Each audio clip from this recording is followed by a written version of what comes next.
combination. The first thing I wanted to do was give you my hips. Okay. The line, the stripe of my pants going forward. Boom. Got it. Elbow, eyes, and everything. And then right the slope of the mount.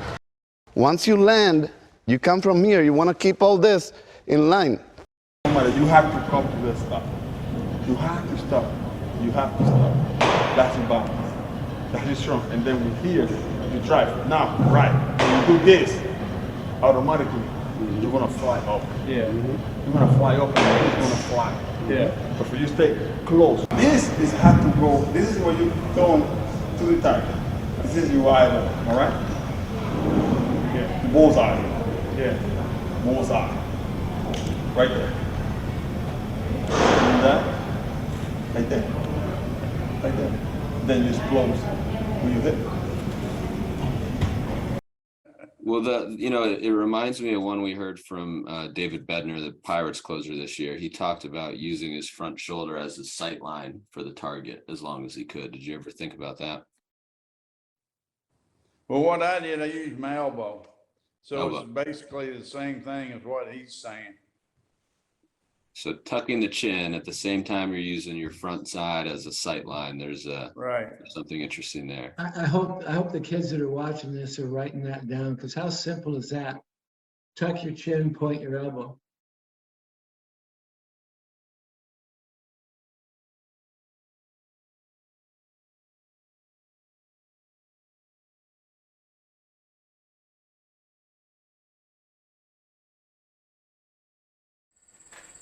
All right, here's an early drill that you can use on a balance beam. Take two baseballs. I like to put one in the palm of my hand, and that requires that I put a little bit of tension, a little firmness into the hand and the glove, which will be important. We'll see in a minute.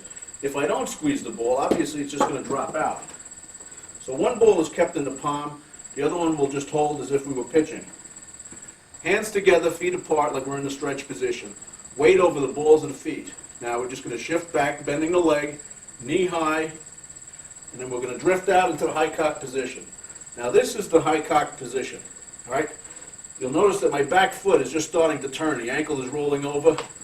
This is what's known as squishing the bug, all right? We'll get into that a little bit in a minute.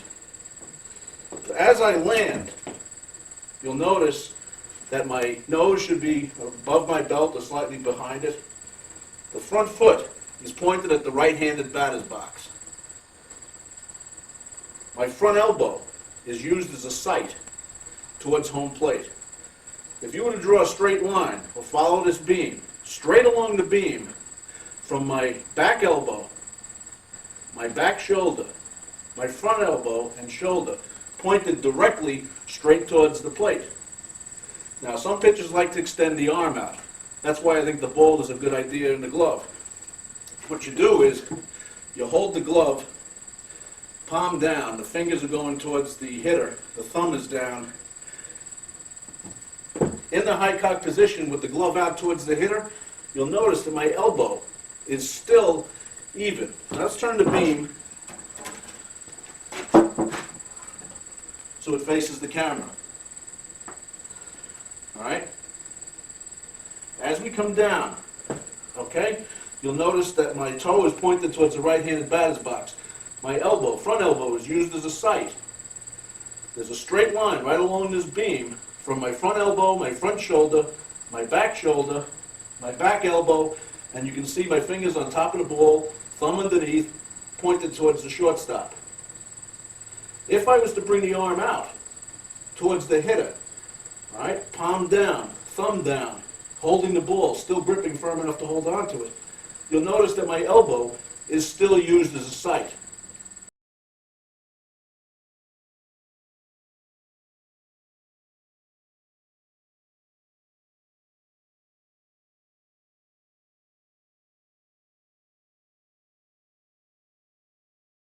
One other thing you'll notice